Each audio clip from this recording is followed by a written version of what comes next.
నమస్తే. దేశవ్యాప్తంగా ఇప్పుడు ఒకటే అంశం తీవ్ర చర్చకు దారితీసింది. ధర్మస్థలలో ప్రస్తుతం తవ్వకాలు జరుగుతూ ఉన్నాయి. 6వ ప్లేస్ వరకు తవ్వకాలు చేశారు. 2 అస్థిపంజరాలు లభ్యమయ్యాయి. ఆ 2 అస్థిపంజరాలకు సంబంధించిన పుర్రెలు కావచ్చు, ఎముకలు కావచ్చు, అవన్నీ కూడా ఫోరెన్సిక్ ల్యాబ్కు పంపించినటువంటి పరిస్థితి ఉంది. ఈ రోజు నుంచి 7వ స్పాట్లో తవ్వకాలు చేస్తూ ఉన్నారు. 30 మంది కార్మికులు ఒక చిన్నపాటి జేసీబీలను తీసుకొచ్చి తవ్వుతూ ఉన్నారు. ఇప్పుడు ఈ రోజుకి అందినటువంటి లేటెస్ట్ ఇన్ఫర్మేషన్, ఒక అస్థిపంజరం కనిపించింది. గూడుగా ఉన్నటువంటి ఒక అస్థిపంజరం. ఎందుకంటే అక్కడ వర్షం పడుతుంది, తవ్వుతూ ఉన్నారు. ఆ బురద నీళ్ళలో, ఆ బురద మట్టిలో తవ్వుతుంటే వాటర్ వస్తుంది. వాటర్ మొత్తం కూడా బయటికి పంపించేస్తున్నారు. తర్వాత ఆ బురదలో ఉన్నటువంటి ఆ ఎముకల గూడును ఒక్కసారి బయటికి తీసినప్పుడు ఆ అస్థిపంజరం మొత్తం కూడా ముక్కలుగా అయిపోయినట్టుగా తెలుస్తుంది. 30 నుంచి 40 ఎముకల వరకు 7వ స్పాట్లో అక్కడ ఆ కార్మికులు బయటికి తీసినట్టుగా తెలుస్తుంది. వెంటనే వాటిని ఒక బకెట్ లాంటి దాంట్లో, ఒక ప్లాస్టిక్ డబ్బాలో భద్రపరిచి సేఫ్గా ఫోరెన్సిక్ నిపుణుల బృందానికి అప్పగించినట్టుగా తెలుస్తుంది. ఇది లేటెస్ట్ ఇన్ఫర్మేషన్. 7వ స్పాట్లో మరికొన్ని ఎముకలు దొరికాయి. ఒక అస్థిపంజరం కనిపించినప్పుడు దాన్ని బయటికి తీసే క్రమంలో పూర్తిగా పార్ట్లుగా అది ఊడిపోయి వచ్చింది. మొత్తం ఎముకలు లెక్క పెడతా ఉన్నారు. దాదాపు 30 నుంచి 40 ఎముకల వరకు ఆ 7వ స్పాట్లో దొరికినట్టుగా సమాచారం వస్తుంది. ఇంకా ఆ విజిల్ బ్లోయర్ ఎవరైతే ఉన్నారో, ఆ మాజీ పారిశుధ్య కార్మికుడు ఇంకా చెప్తా ఉన్నాడు, మీరు ఈ ప్లేస్లో తవ్వితే గనక ఇంకా ఎక్కువ మొత్తంలో మీరు అవశేషాలు కనుగొనే అవకాశం ఉంది అని అక్కడ సిట్ అధికారులకు చెబుతున్నటువంటి పరిస్థితి. అసలు ధర్మస్థలలో ఎన్ని దారుణాలు జరిగాయి. 1995 నుంచి 2014 సంవత్సరాల మధ్య ఈ కాలంలో పెద్ద ఎత్తున ఇక్కడ మహిళలకు సంబంధించిన దారుణాలు, హత్యలు, అత్యాచారాలు ఇవన్నీ కూడా జరిగినాయి. నాకు చాలా స్పష్టమైనటువంటి సమాచారం ఉంది. నా చేతులతోనే 100 మందికి పైగా మహిళల్ని పూడ్చిపెట్టాను. ఈ ప్రాంతంలోనే నేత్రావతి నది ఒడ్డున నేను ఆ మృతదేహాలకు సంబంధించి నేనే ఖననం చేశానని కూడా చెప్తా ఉన్నాడు.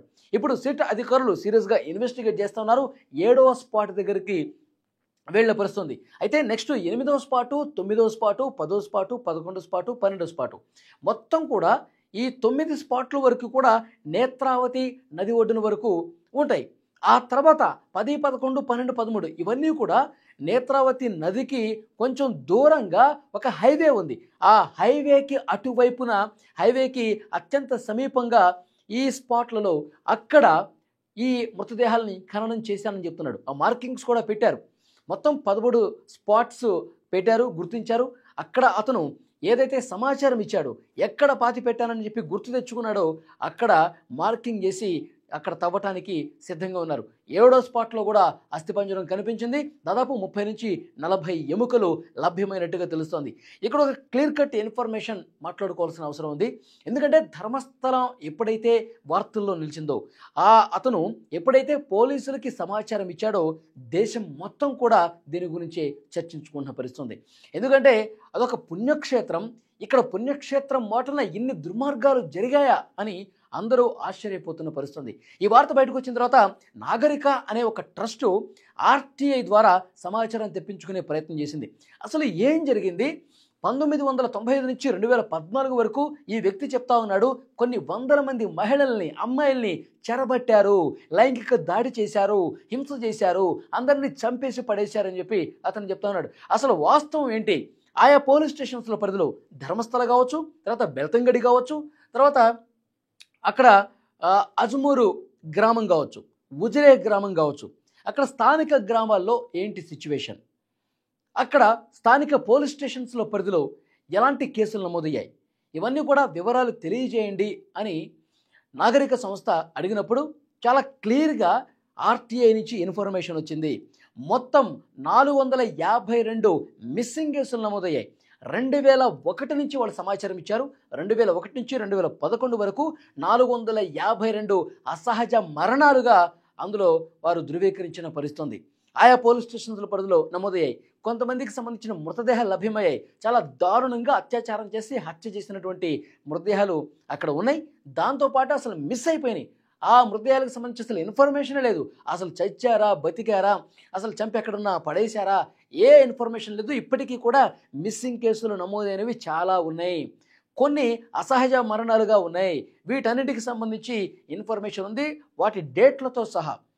2001 నుంచి 2011 వరకు ఈ 10 సంవత్సరాల కాలంలో ఏ రోజు ఎక్కడ మిస్సింగ్ కేసు నమోదైంది, వాళ్ళకి సంబంధించిన వివరాలు ఏంటి, ఇప్పటికి వాటి పరిస్థితి ఏంటి అనేది కూడా చాలా క్లియర్గా నాగరిక సంస్థ ఆర్టీఐని అడిగినప్పుడు ఈ ఇన్ఫర్మేషన్ వచ్చింది. సో ఇప్పుడు సిట్ అధికారులు కూడా చెప్తా ఉన్నారు, ఇప్పుడు పెద్ద మొత్తంలో ఎముకలు బయటపడుతున్న నేపథ్యంలో, మానవుల అస్థి పంజరాలు అవశేషాలు బయటపడుతున్నటువంటి నేపథ్యంలో మీ మిస్సింగ్ కేసులు ఏవైతే ఉన్నాయో, మీ కుటుంబ సభ్యులు, మీ ఇంట్లో వాళ్ళు మిస్ అయినటువంటి ఘటనలకు సంబంధించి ఏదైనా ఇన్ఫర్మేషన్ ఉంటే మీరు ఇవ్వండి, ఏదైనా మీకు అనుమానం ఉంటే మమ్మల్ని వచ్చి కలవండి, మీకు ఏదైనా అప్పుడు జరిగినటువంటి విషయాలు గుర్తుంటే మాతో ఒకసారి పంచుకోండి అని చెప్పి సిట్ అధికారులు చెబుతున్నటువంటి సిచ్యువేషన్ ప్రస్తుతం కనిపిస్తోంది. సో డెఫినెట్గా ధర్మస్థలలో శ్రీక్షేత్రం, శ్రీ మంజునాథుడి క్షేత్రం, పవిత్ర పుణ్యక్షేత్రం, దేశంలో నలుమూలల నుంచి అక్కడికి భక్తులు వస్తూ ఉంటారు.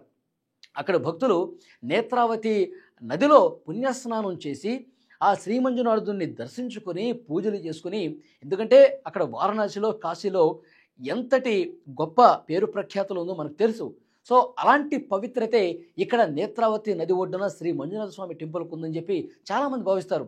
ఇదొక దక్షిణ కన్నడ జిల్లాలో, ముఖ్యంగా దక్షిణ భారతదేశంలోనే అంత పవిత్రంగా వారణాసితో పోల్చి చూసినటువంటి భక్తులు ఉన్నారు. అందుకే అంత తన్మయత్వంతో వస్తూ ఉంటారు. చాలామంది కూడా అక్కడ ఒక నానుడు కూడా ఉంది, ఇక్కడ చనిపోతే గనక, ఇక్కడ ఖననం అయితే గనక స్వర్గం ప్రాప్తిస్తుందనో, లేకపోతే పుణ్యం వస్తుందనో, చేసిన పాపాలన్నీ పోతాయనో ఈ ప్రచారం అక్కడ చాలా బలంగా జరిగింది. అందుకే చాలామంది చనిపోవటం కోసమే ఇక్కడికి వస్తారని కూడా అక్కడ కొంతమంది నుంచి సమాచారం వస్తుంది. సో ఏది ఏమైనప్పటికీ కూడా అనుమానాస్పద మృతులు, మహిళల్ని దారుణంగా అత్యాచారం చేసి చంపేశారు. అంటే ఈ నానుడు ఎలాగూ ఉంది కాబట్టి చాలామందిని, అమ్మాయిల్ని కావచ్చు, మహిళలు కావచ్చు, ఈ విధంగా అత్యాచారం చేసి చంపేసి పడేసినా సరే అందులో కలిసిపోతుంది.